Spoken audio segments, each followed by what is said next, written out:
let me say a few words about our speaker today. Nick Austin, really nice to see him. He's been working for 28 years for the Outward Bound, trained in outdoor education at Moray House in Edinburgh. He's a local in every sense. He's a passionate outdoor adventure leader and learning advisor. He has lots and lots of experience of this area and the joys of what Ullswater has to offer. He's going to talk about the history of Hallsteads, which is a very important home in this area, which I think Gordon has made a comment about in the press release.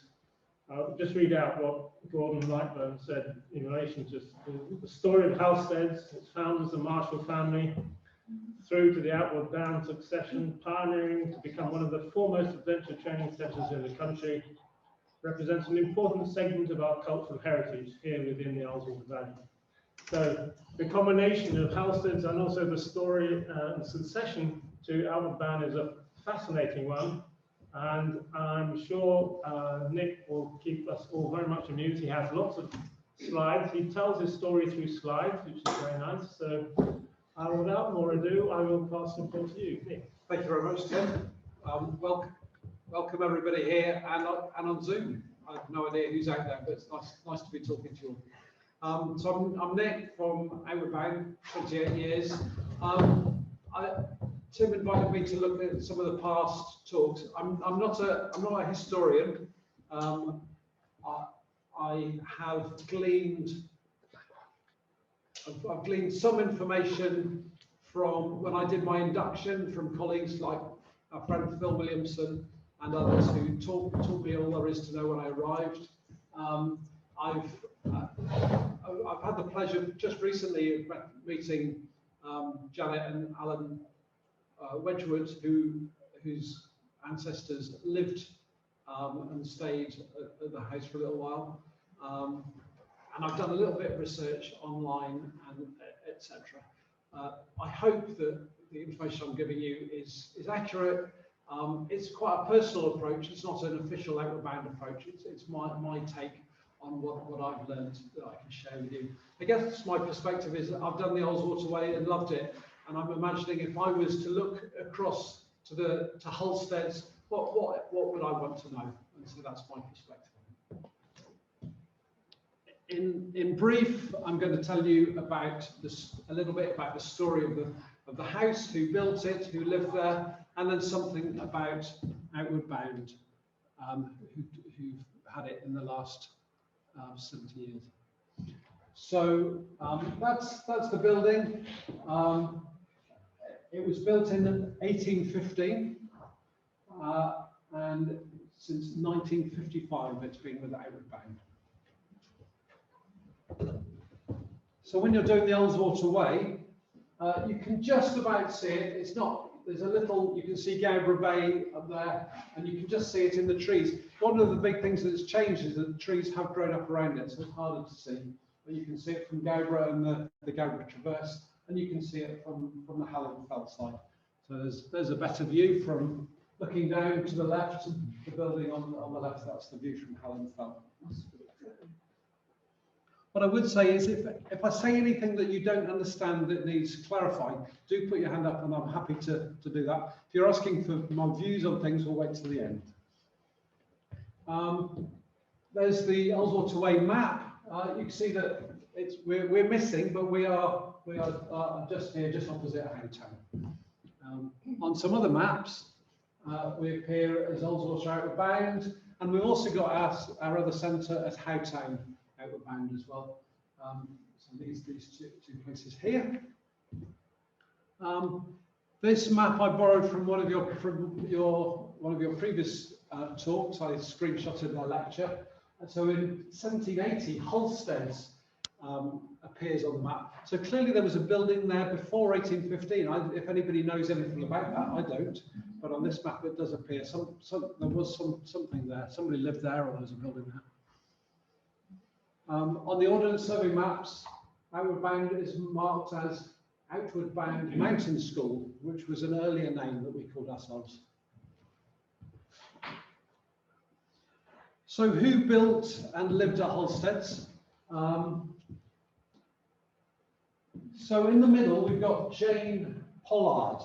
She was a reasonably well-off young girl who lived in Halifax.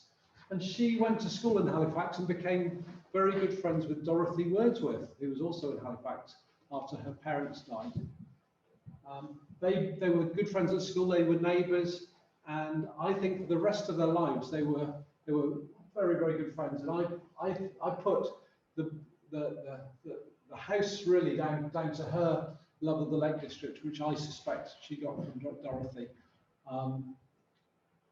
Jane married John Marshall, and for their honeymoon they went off to the Lake District.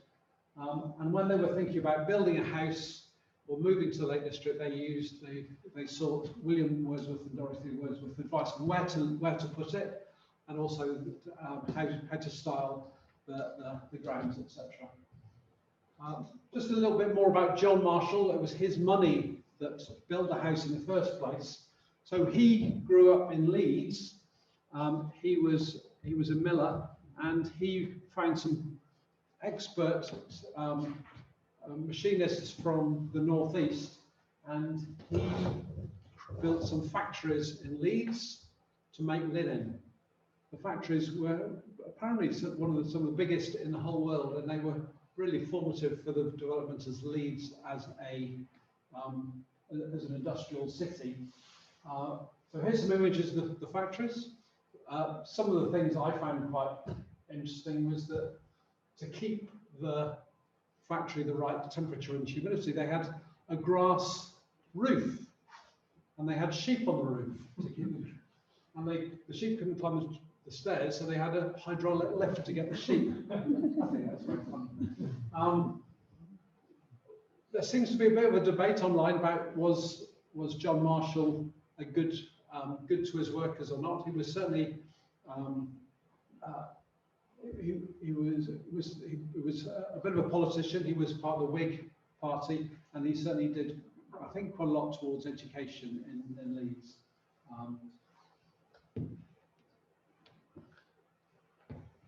If you go to Leeds today, you can still see some of John Marshall's works and factories.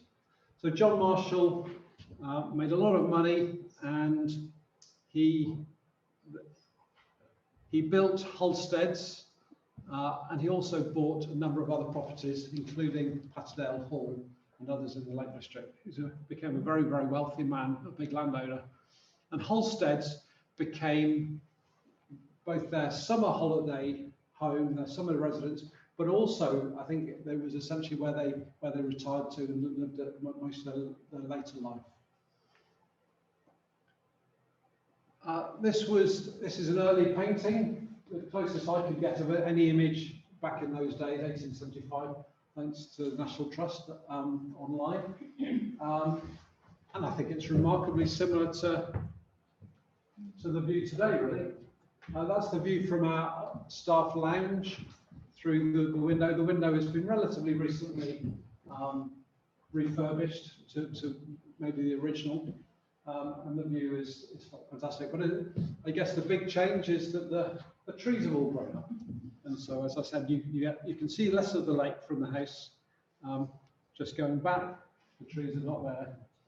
And forward, the trees gone.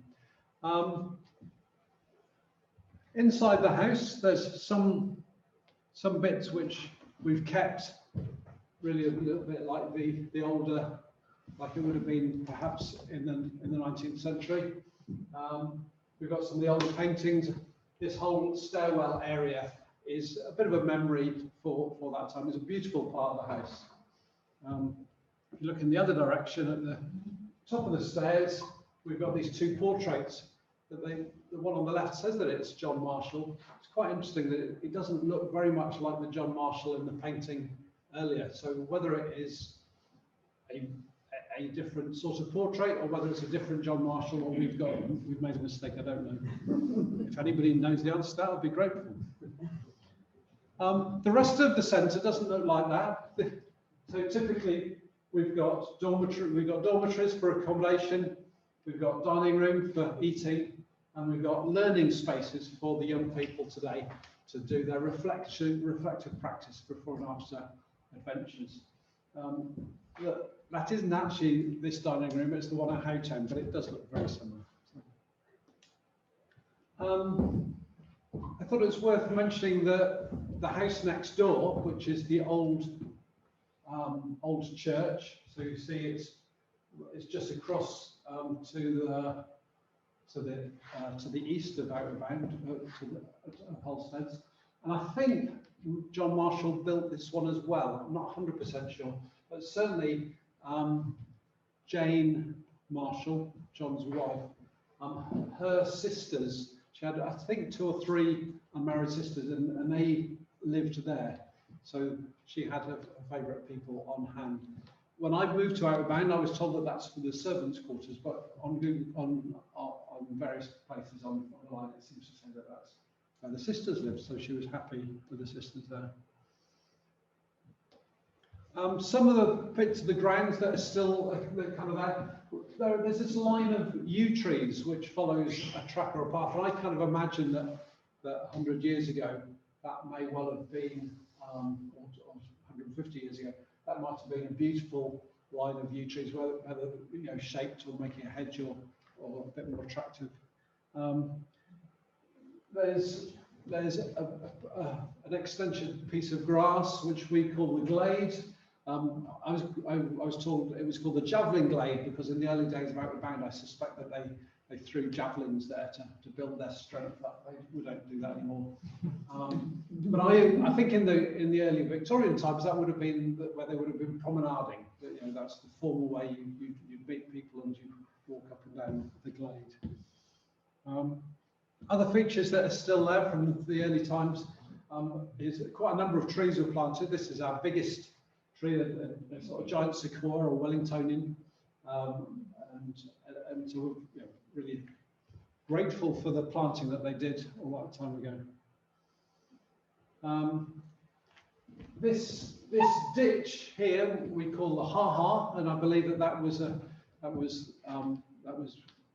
put there at the bottom of the garden so that you keep the animals out, but also you don't have to have a hedge so that you can maintain the view.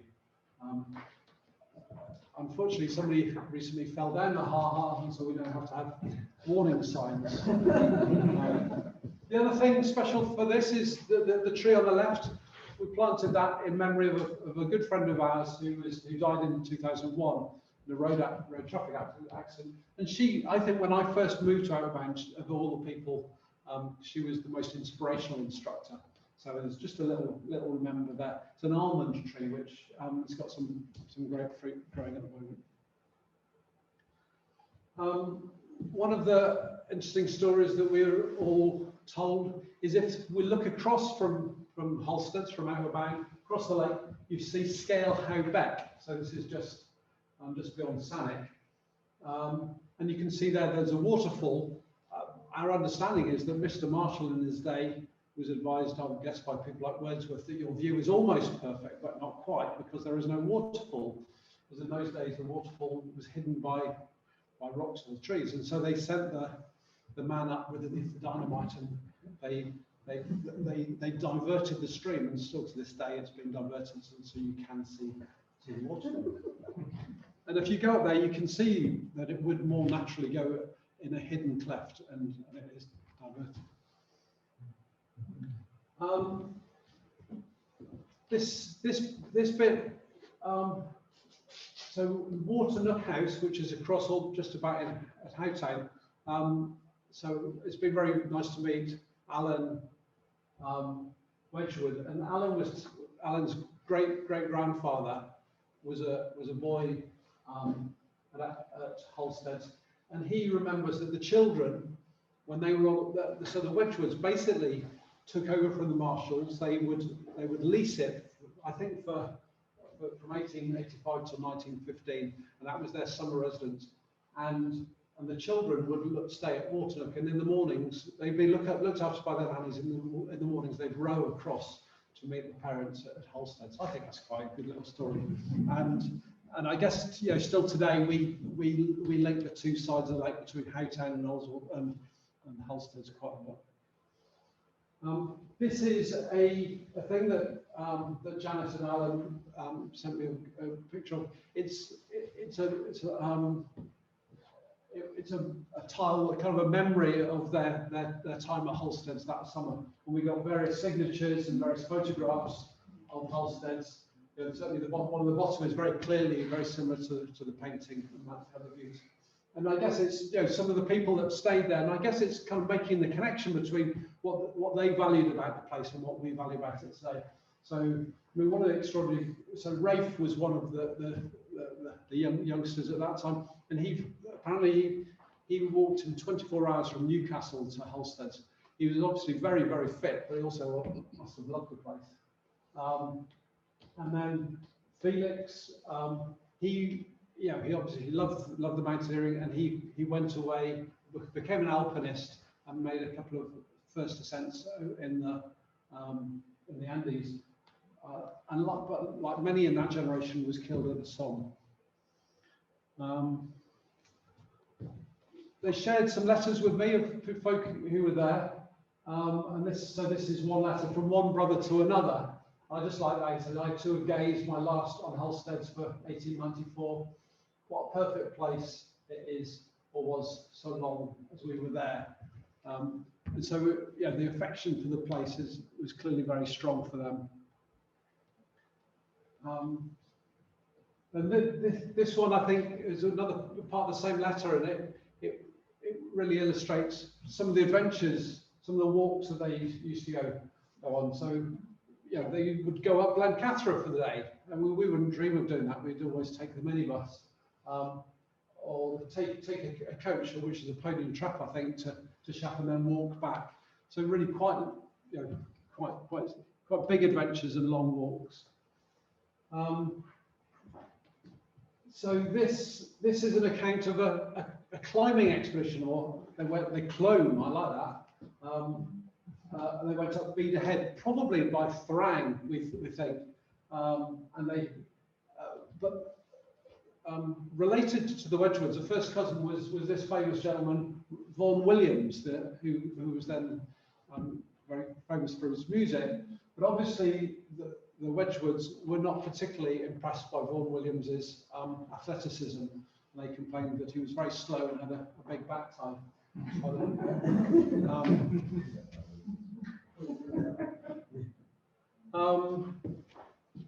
This is a nice picture of a horse and trap outside Hallsteads. Interesting comment in one of the letters said Holmes will have to take Plant, so Plant is one of the horses, to Penrith tomorrow to be sent off at 9 o'clock train, as they'll not put a horse box on the one that they're up. So it's just kind of interesting kind of perspective on life.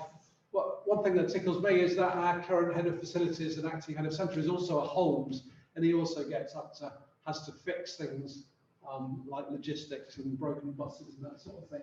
And we find it very frustrating when the trains are not as we want them to be. Two of the Wedgwoods, I think sisters. I'm not sure who Molly was. Two cousins. Thank you. So Cicely and Molly Wedgwood. Now I believe that Cicely had a bit of a romantic thing going on with Cecil Rice. Spring Rice, who was living and grew up in the old church, and but unfortunately they didn't get attached. She ended up marrying somebody, went off to India and died, whereas he became very, very successful as a diplomat and becoming friendly with people, the likes of Roosevelt, and did very well. So it's very, very sad that she didn't live it so long, and she was a bit of an adventurer. But amazing to see these pictures of people just enjoying themselves on Ullswater. There's a picture of the boathouse, which is still there, slightly different. And these are letters which I found online from the British Library from Vaughan Williams, Mr. and Mrs. Vaughan Williams, or Adeline Vaughan Williams, to Rafe Wedgwood. and they're basically just obviously extremely affectionate. I love this. I so often find myself thinking of Hallsteads and you all. My dear Rafe, I'm not going to write you a long letter, but I know what I feel about you all. So very, very affectionate. And I guess now, you know, I often, I think of Vaughan Williams, I think of the Lark Ascending, and I often, you know, when I think of his music when I'm kind of walking on Askham Fell, listening to the skylarks in the spring. So I had no idea that he had associations with this area. So that's very nice to discover that. So after, I think the First World War brought an end to kind of wealthy families having the place to themselves, and became the beginning of, well, it was set up as a hotel. The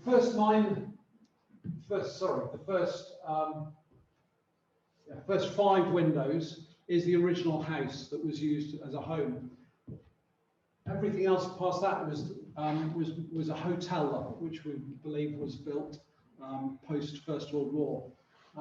Engineers can tell the difference because underneath the hotel building there are foundations, whereas underneath the main bit there are no foundations, and it's extremely expensive to maintain.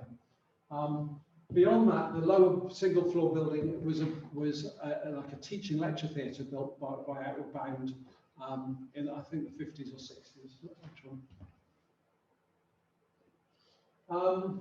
This comes from Rory Stewart's website. He was celebrating that Hallsteads and other places in the valley were used by the French-speaking school in London called the Lycée. During the Second World War, they came as a safe place. And what I've been told is that there was a rope swing that the children at the Lycée particularly liked. And there's a picture of the rope swing which was still there when I started, but unfortunately that tree has now died and the rope swing is no longer. So Outward Bound, some people know a lot about it, others it might be new to them. Outward Bound was set up in 1941, and it was set up by two particular people, Kurt Hahn and Lawrence Holt. Kurt Hahn was a German educationalist who moved to England in to Britain in the 30s. He had this really strong, passionate idea that young people were struggling in life, and he had these 4 antidotes to the decline of young people. One was building their physical fitness, one was going on expeditions, another was doing creative projects, another one was taking part in service, and especially rescue service. He set up Gordonston School up in Scotland, and in order to meet the needs of wider public who couldn't afford such things, he set up the County Badge Scheme, which then became the Duke of Edinburgh Award Scheme. And for folk who basically, to be able to do a very intensive version of it, they set up Outward Bound in 1940. It linked together with Lawrence Holt. Lawrence Holt had the money, from what I gather. Lawrence Holt was the owner of the Blue Funnel shipping line, and in the 40s, a lot of their ships were being sunk by German U-boats. They found that the more experienced folk on the ships were surviving, and the youngsters were drowning. And so he wanted a solution. How do you help young people survive such things? And the Outward Bound course was what they came up with. So using Hahn's ideas and Holt's need, they came up with the first Outward Bound Sea School down in Abu Dhabi, using Hahn's approach. Here they are, learning how to do stuff at sea down at Abu Dhabi.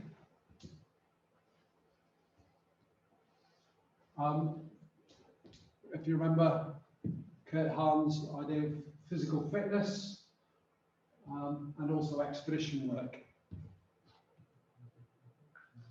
This is a much later picture, but it's illustrative of some of the project work that they used to do.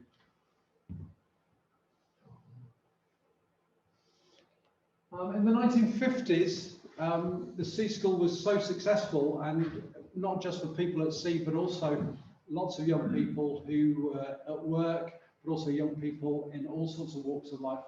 And the Outward Bound basically set up a whole other bunch of schools. Murray Sea School up in Scotland, 2 mountain centres, which were New Adventure Eskdale and Ullswater, another school down in Devon, and a school for girls next door to Abu Dhabi, around here. I think all the other schools were still for boys at that time. I'm not sure when girls started going to all the other schools. So today we've got slightly more different, but slightly more residential centres. We've got Lochiel up in Scotland. We've still got Eskdale and Ullswater here. We've also got Howtown here at the Lake District in Wales. So they've got Abu Dhabi, and the other centre is at Ogwyn Cottage. And there's a head office at Hackthorpe, just outside Penrith. Outward Bound is spread all over the world. It's all, oh, sorry, I beg your pardon. So what holds us together, I guess, is a vision for what we do.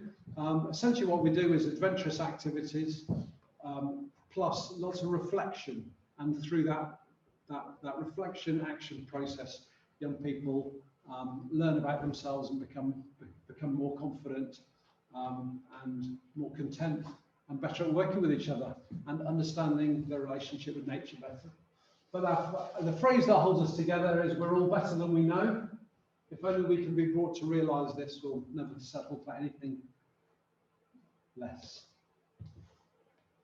Outward Bound has sprung out all over the world. So all those green spots is an Outward Bound centre or Outward Bound school. They're all independent, but held together by a small secretariat that decides on kind of quality control in terms of the ethos and also safety, etc.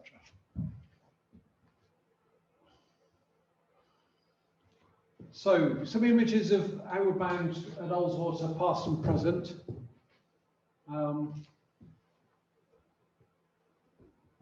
There's Ullswater 1955, some folk standing outside. That's the earliest image I can find of the centre. I believe that when they first moved in, it was a pretty bad state. I think a lot of the windows were broken. Some of the basic services weren't there, whether it was, I think they had no telephone and maybe not even any electricity. They had to make up an awful lot when they first arrived. It was a bit of a state. That's what it looks like now. We've spent a lot of money shoring up the front of it, because it's 150 years or whatever. It's been pretty hard to hold together for 200 years. Image from early Outward Bound, and that's what it looks like today. This is a record of the very first young people that ever came to Outward Bound at Ullswater. And one thing that is interesting is where they all came from. So most of them come from different companies. They would have been apprentices, and then there's also one young person from Somerset Youth Services. Now the average age, rather than it was probably about 17, I think the average age is probably 13 or 14. And most people come with school groups. We still do apprentice groups, and then in the summer they come with they come as individuals. I'm not sure how many, but I think there would have been about 40 young people at that time. We currently have 120 at this side at Hallsteads and 70 young people at any one time at the other side. We've got about 50 instructors looking after them. Some transport then and now. I'm not sure if these were students getting dropped off by coaches or whether they were heading off on their excursions. I believe they had a big kind of flatbed truck or an old army truck that they used to use to take people out on expedition, but I've not seen any pictures of that. Some early pictures of doing map reading studies on the front lawn. I've read one logbook of somebody who attended their first outward bound course, and as well as athletics, map reading skills, they also had a kayaking expedition up and down the lake in which most of them capsized several times. They did forestry work, and they did a big, what seemed like an extraordinary treasure hunt, which took them in several days from Hallsteads across the lake over Hallen Fell, out towards Shap, and then back to over Helvellyn. And it sounds like only about one group, about 4 people out of the whole centre, made it to the end. We tried to get people to achieve a bit more now, but failure is also okay. There's an image looking across to Howtown, so remind that we've got the 2 centres together.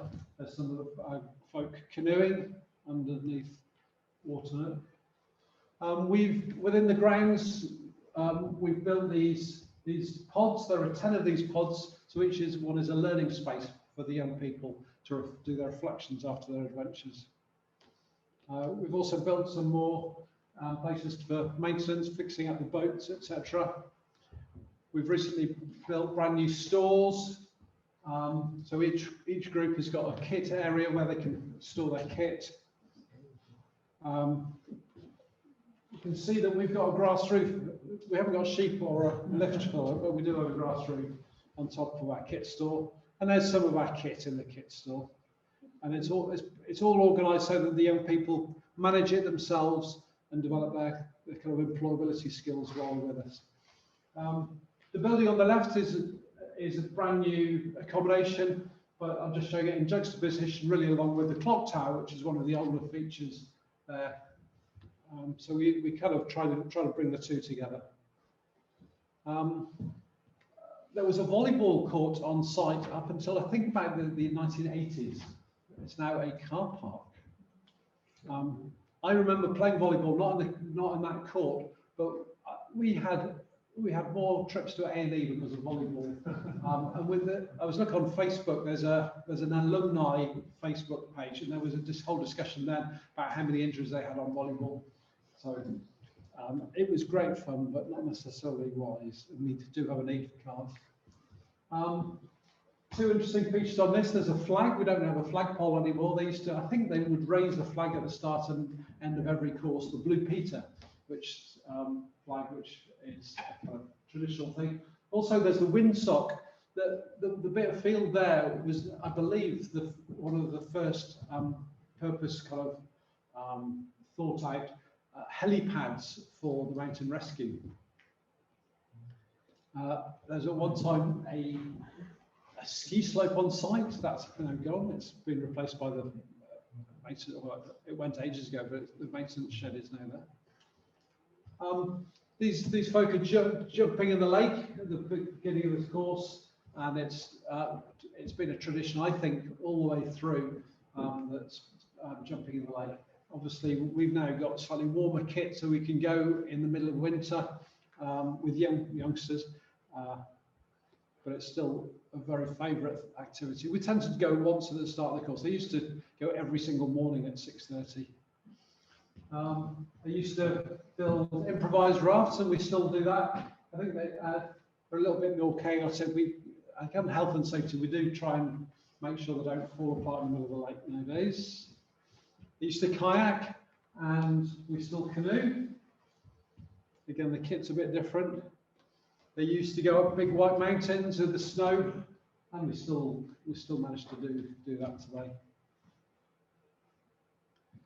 They used to help people up rocks to build their confidence, and we still do that. I think we tend to do much more getting the young people to help each other rather than be dependent on the instructors, as you kind of see on the top picture on the right.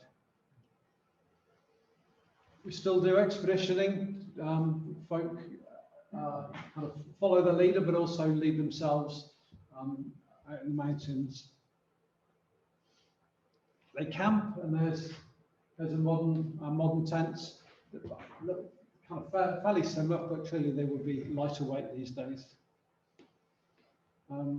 Looks like they went rowing in the old days, and you'll definitely from the Ullswater Way see our rowing boats out and about in the lake. I think we've got 5 rowing boats at the moment, which are a very successful way of getting up and down the lake and across the lake. And they carry a whole group as well as all their expeditioning kit. We've been very, very well supported over the years. On the left, we've got Sir Chris Bonington, who's been a brilliant supporter of the Out of Bound Trust. And on the right, we've got Leo Holding, who's taken over as a trustee, both local adventurers and really inspiring people to have associated. We've been immensely supported by royalty. We got Charles visited a while ago, and Prince Philip, the Duke of Edinburgh, has been very, very heavily involved in the trust. Over the years, there've been close contacts with some of the farms. I'm not sure where the one on the left is, but there was certainly a group out there I think it was in the 70s, helping out on the farm. This was only 2 weeks ago, the one on the right. We were visiting Glencoyne Farm, and the children were being shown how to bring the sheep in, and learned all about life on a farm. This is a newspaper article which celebrated the combination of adventure and service, and on the bottom it's young people I think in the 60s helping out on a farm, putting fence posts up. They also I found these photographs which I didn't know about. They helped out at the Eskdale Railway, laying sleepers way out there, which I thought was fascinating. These are articles about bridges that Outward Bound students have built in the past, and the top is a picture of the Gowborough Traverse. So that's a really significant part of the Ullswater Way. I certainly have been brought up to understand that was built largely by Outward Bound students. That part.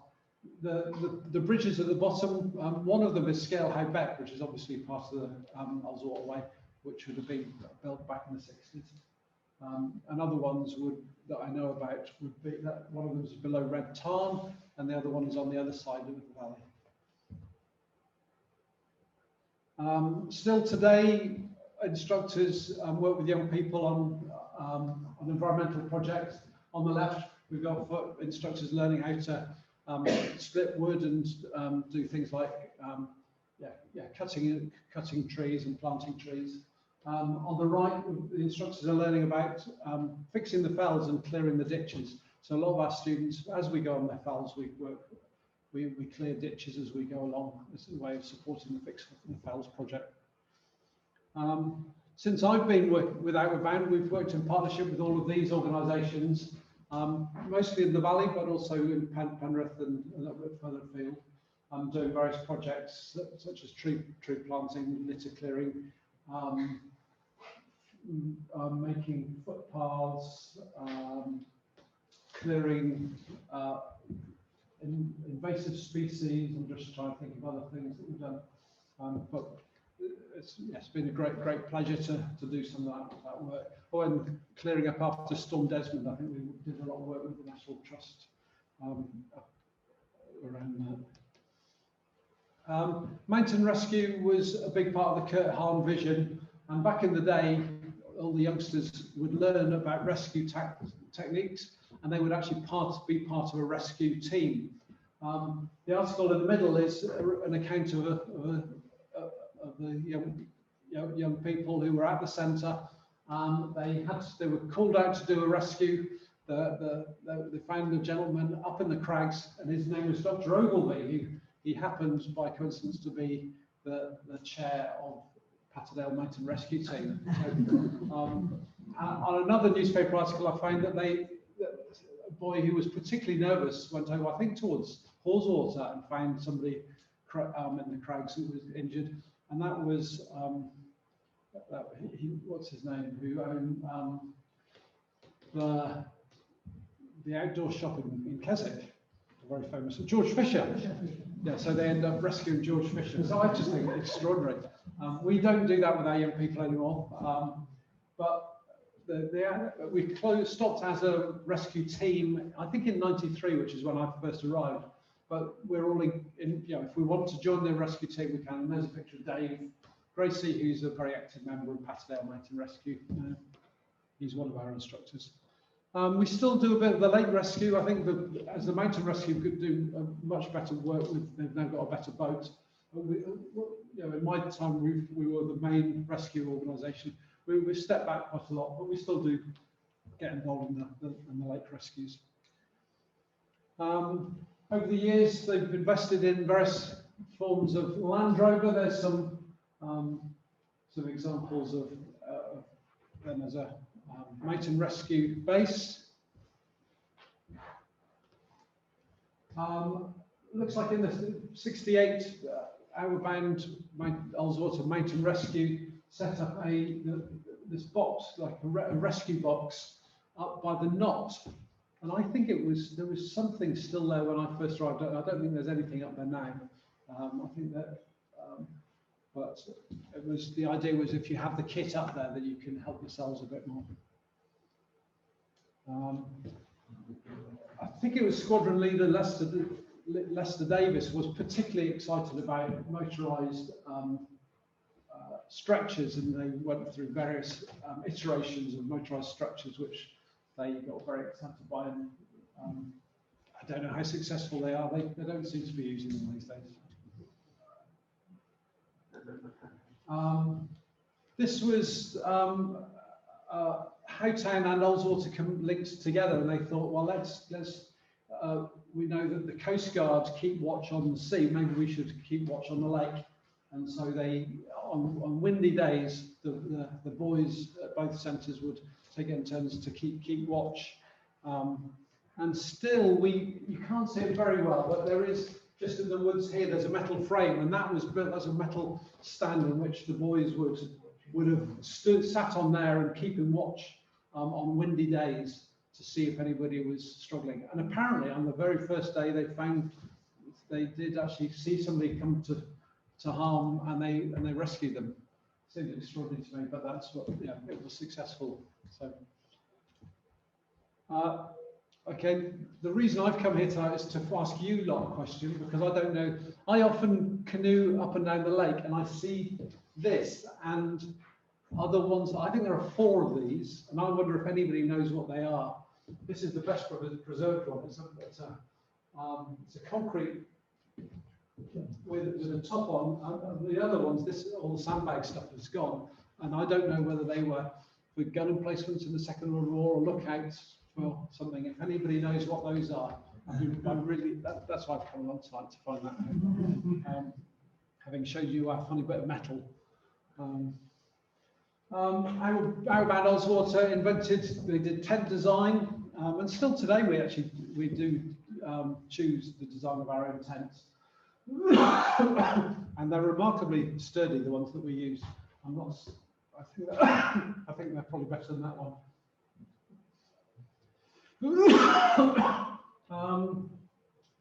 Rother Lodge, you'll come across up in Grisdale. That was built, or was rebuilt after it was burnt down in the fire, in memory of two instructors, Mike Reed and Mike Evans and Richard Reed, and that was put up in 1993.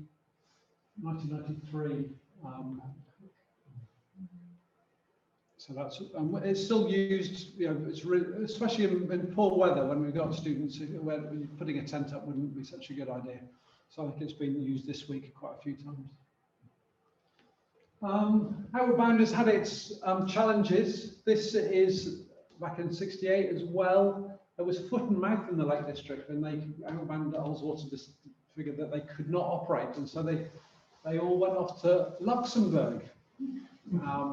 And so anyway, there we are. They went to Luxembourg instead of coming here. 2001, we also had foot and mouth. We didn't go to Luxembourg, but we managed to find some people who invested in the grounds. We did a lot of stuff on the lake and other things, but we built our first underground tunnel system as a response to foot and mouth in 2001. So we now kind of, people get a chance to go on the water and up the mountains, but also underground on site. Coming much closer, challenges 2020 to 21, COVID, young people were not able to come to us, especially for residential. So we actually set up a program of going out to schools. This is Appleby, but we also went to schools in London, Manchester, Glasgow. And normally we're used to young people stepping outside their comfort zone and coming to us. And this was very much outbound instructors stepping way outside their comfort zone and doing outbound in schoolyards and playing fields around the country. Almost a year ago today, we had to rescue people by boat from Howtown because the floods were blocking the Howtown Road. And still today, I suppose Kurt Hahn recognised there was a decline in young people, but young people certainly face challenges today, whether it's climate change or war or the economy, mental health. And so Outbound certainly is really struggling to meet the needs of all of these young people. There's some images of what we've been up to this summer, whether it's jumping in the lake at Kale Pot, or canoeing, or standing under the waterfalls, or sometimes the simplicity of just lighting a fire and being in the woods. And especially since COVID, it's felt like that, the really simple things of simply being in nature and being with people instead of hiding in your own rooms. It's just been it's felt probably the most significant bit of work that we've ever done really since then. I'm going to finish with a video. Now, I don't know about sound. Is this? I will put this volume. We haven't hitched up to anything, have we? If you've got sound on there, I mean, it should. It will. There will be some sound in here. We'll make it as loud as we can. It's a video which is kind of made about where we are today. It features a man called John, who is a teacher from one school in Walsall that comes to us, and as well as it features a young person and one of our instructors.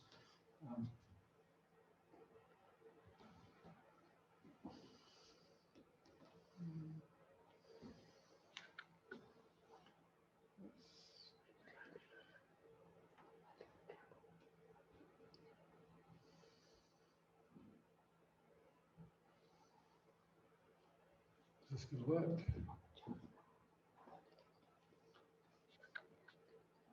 It's not working. Why is that not working?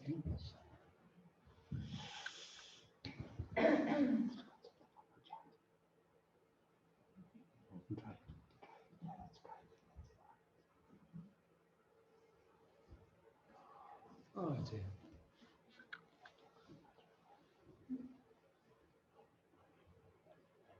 Oh, here we go. Good. Life for young people today is tough. The pressures on them are huge. Pass exams, get a job, be careful, take risks, look perfect, be yourself, push yourself, don't stress, buy a house, rent forever, study more, get outside, have fun, work hard, live better, feel worse. In the end, they're accused of being Generation Snowflake. More than ever, we need the skills and qualities that come from real challenges to achieve our potential. Qualities like resilience, courage, curiosity, kindness, responsibility, self-belief. So many young people are not given the opportunities to develop these qualities and realise their full potential, which creates problems for them, their parents, schools, employers, and society. We refuse to accept this. We know that things can be different. Imagine a life without fear, limitations, low self-esteem, boredom, dead ends, hatred and anxiety. A life full of friendships, challenges, risks and adventure. Imagine a world where you could defy your limitations. A world where you can run, climb, jump, swim, paddle, clamber, race, win, lose, laugh, cry, learn, try,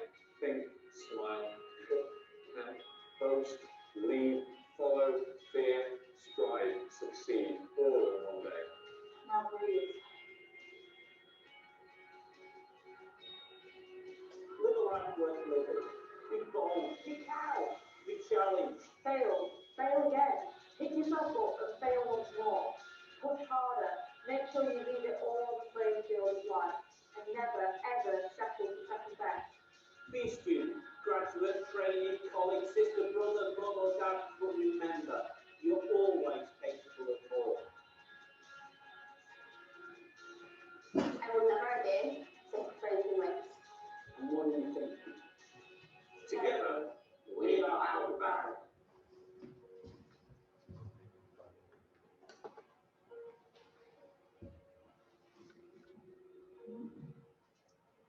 Thank you very much.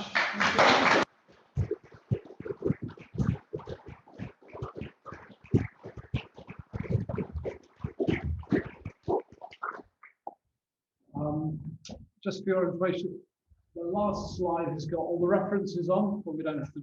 So if you folk ever want to go back to that, we'll stick with that. Any questions? That's a really fantastic. I think it's one of the best talks we've had, which shows the historical context and what's happening today. And the way you presented it is really fantastic. Maybe wish I could. I don't know if you have an upper age limit. Of course, I suspect that a lot of people in this hall would like to get out and do the sort of things. We do have an upper age limit. We only work with young people now because we realised we're a charity which focuses on young people. When I started, we were less clear about that. And I did run an over 50s course. I thought they were very, very old at the time. Obviously, But you went over 70s. Yeah, well, don't anymore. It would be fun. How's it funded? So, Can I just say, yeah. for our Zoomers, if you're speaking as you are now, either we will repeat the question, or if you could speak very loudly so that people can listen. Brilliant question, thank you. The question was, how is Outbound Trust funded? So the Outbound Trust is a charity. So some people pay to come on the course, all of it. Folk who are with apprentices with companies, they will pay for everything. An awful lot of young people receive bursaries, and so we have a fundraising team in London who raise money, especially for that. So most people will get a combination of self-funding and bursary money. Yeah, and then there's other fundraising for other aspects of the work, but that's how most people will come in a combination of self-funding and bursary. Does that answer the question? It does. And in terms of schools, yeah. How do you promote to schools? So we have. How do we promote it to school? Not my area of speciality.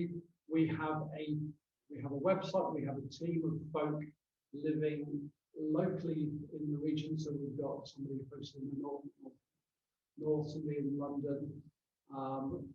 We have Scottish-based folk, so they're based locally, so they can visit schools. But increasingly, it's on Teams or Zoom, and we promote it that way.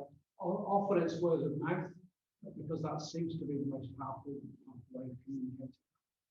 But we do every year we have open weekends for school teachers. So we'll certainly have one here sometime this year where school teachers can. It's a taste of weekend. Yeah. Just to follow on from that, I guess you have more applications for courses than you can deal with. And what's the criteria for selecting the? So the question is about application for courses and the criteria that are required. You select more from multiplied areas. Yeah. So how do we select? Because there will sometimes there's competition and sometimes there's not. Sometimes it's first come first served. So some schools will say, actually, we know we want to come for the next 5 years. We've got 5 years. Sometimes we say, actually, that it's better for the centre to have 2 complementary schools. So maybe 2 primary schools sitting alongside each other, or sometimes schools have identified that we've got one school in the northeast that really loves coming with a school from London, and they choose to come together. I think it would be primarily first come first served, rather than and try to get a mix which we think is going to work. But somebody market sales team might I guess better answer that. Yeah. Can I ask, are there any Zoom questions? Let me just ask a question. Yes. There's a big debate, isn't there, always about what should be on a curriculum for kids. And there's been a tendency, I suppose, in the past to move away from doing sports. Has that argument moved now? Is what the products of the work you're doing, are they showing that actually, if there was a bigger element on this, people will come out more rounded, there's more interest, closer relationship with nature? Yeah. So I think there's two parts to that question. One is what do we notice and what are people talking about? And I think that has changed over the years. I think at one time people just wanted, they knew out of bound, we want to do our out of bound. Sometimes there's something about the authentic experience of just being out and doing adventures. And some people just love that. There was a time where the big focus was on learning to learn, recognizing that actually the human skills to really do well academically were missing in schools. It was just going through learning about information, whereas then it was actually, we can learn to be more proactive and more pro-social. That would actually help academia. I think now the big thing is well-being. People just post since the pandemic, there's a real concern that people are not happy, and how can we make happier young people? Another part of the answer is that there's a lot more research taking place now. So yeah, there is a whole bunch of research based on connection with nature. And we did a lot of work, funded work, especially last summer, which was based on the whole theory of nature connectedness. Etc. So if you ever go on our website, have a look at there's a whole section on evaluation. So we've got a strong team back there in London who are linking partly with university people, but also doing their own research on outcomes and impact. So you have people coming to you with doctor's prescriptions for a week's course review. We don't literally, but certainly at the Institute for Outdoor Learning conference that I was at a year or so ago, we had, it was just before the pandemic actually, we had somebody from Cumbria, Public Health Cumbria, who was really advocating that. They love it. There's no money in that, but we do believe it works. Any other questions? Yes. I'll ask this question. What's the policy on mobile phones? Oh, very good question. Policy on mobile What is our policy on mobile phone? We have our policy is quite woolly, and it will depend on who comes. So there is a school that I worked with who insisted that mobile phones were here to stay, and that young people should have access to them and use them educationally. And it personally quite hard to manage and to monitor. Others say take them all mobile phones off. Interesting that the most recent bit of research, I haven't actually seen what it said. I was interviewed on a PhD recently at Murray House at Edinburgh University. They had a question precisely that, and they reported to our senior managers a little while ago on the results. Most of our staff would, and most teachers would love to have a relatively mobile phone free experience. I remember an early time where mobile phones were starting coming up.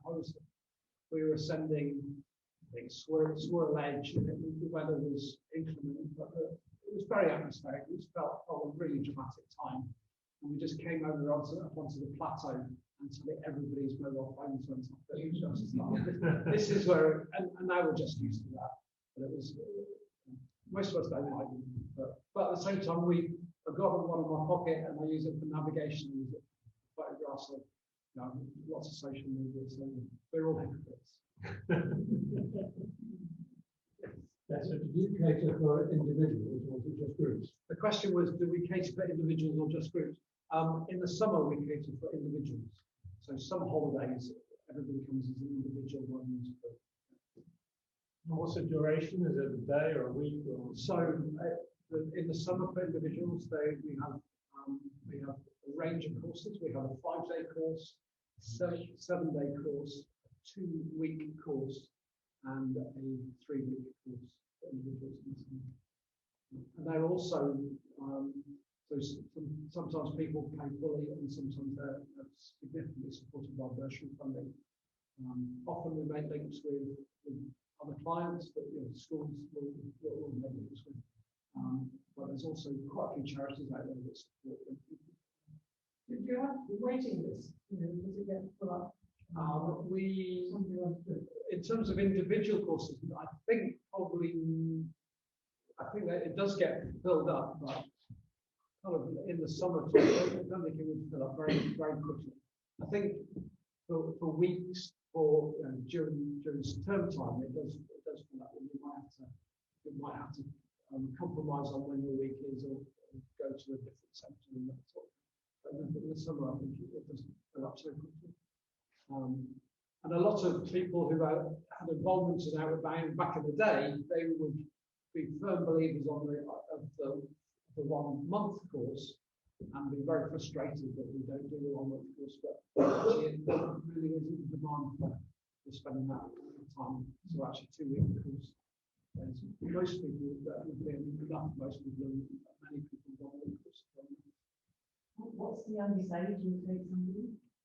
The youngest age is normally 10 years old. Yeah. So a lot of our school groups now are primary school. When I first started, we had no primary school groups at all, but it's really very popular and very effective. And we used to think, primary school groups, they just come play, but we really understand that they really thrive on an Outbound course and learn a huge amount about themselves and each other. What is the cost involved, say, somebody a child for 1 week? I haven't got the figures. I suggest you go online and find out. I would just be making up. I know what it used to be, but question right at the back. The 3-week course is still culminating in a 3 or 4 day final in the company. So the question was, do the 3-week courses still culminate in a final unaccompanied exhibition? Yeah, there is only, yes, and potentially there's a 2-week course as well. They're not always capable of it, so they don't always, but it is something that we will do for those who are capable. And capable means partly physically, but it's a lot to do with responsibility and mental attitude. Yes. Yes, please. Yeah. Is there a big difference in the curriculum between, say, 1960 and 2022? So the question was, is there a big difference in the curriculum between 1960? What do we teach? Yeah, what do we teach? So in some ways, it's exactly the same. We do stuff and we reflect on it. I think they didn't do very much reflecting. I think they probably just did stuff. I think there then came a stage where they did stuff and they were told what they'd learned. And I think now we try and do stuff and ask them what they think they might have learned. That's broadly it. The activities seem remarkably similar. I think the big change is our approach to respecting and appreciating the qualities of young people, as opposed to thinking that they should be pushed harder and harder and harder. But I wasn't there then, so it's not really quite so. People might have it. But I think educationists, I think generally society respect and appreciate the values of young people more than in those days. That's why there are much more complicated answers to the curriculum one as well, but I think that's probably what I'm saying. Else? I mean, for me, it's been fascinating to listen to, because as I drive along the road and as you drive south, there's a sort of turn off the Outward Bound. You feel you can't really want to, take your nose around and see that's there.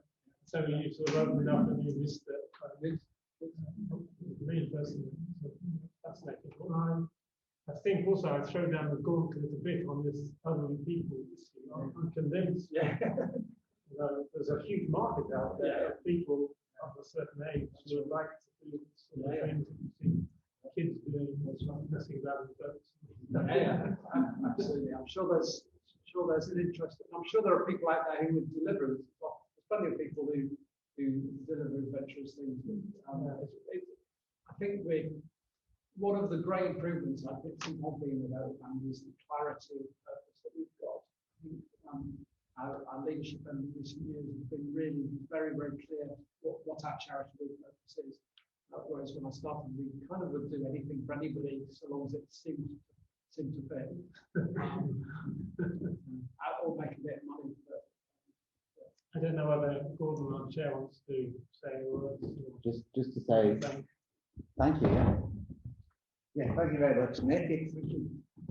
It's been a great pleasure actually, and this evening it's brought a lot of memories back because I was lucky enough to be brought up just up the road on one of those farms that the students from the Outward Bound School would come and help out with. And I remember one occasion where we trekked them to 2 days of stone picking, just walking up and down the field, literally picking stones and throwing them in the trailer. But they were the lucky ones because I had 6 weeks after that picking the same field. I was probably about 8 years old when I first came into contact with the Outward Bound School, and that was when I discovered their ropes course. And it took quite a bit of effort for them to keep me off it because I really, really enjoyed it. And then, of course, the dry ski slope as well, I found that, and it was great that, well, not on every occasion did they know I was playing on the ropes course, but very often they did. And I think we forget, those of us who are lucky enough to live here, the vast majority of our youth or children don't have the opportunities to get out of the cities, get out of the towns, even get out of the parks and actually come out into wilderness and experience the things that we've seen here this evening. And I sincerely hope that the Outward Bound School and those other schools that are doing the same thing can keep going for as long as they possibly can and give our youth those experiences. I still bring back going jumping in the lake at 6 o'clock in the morning. So Nick, thank you very much. And if you could all just show your appreciation in the usual way.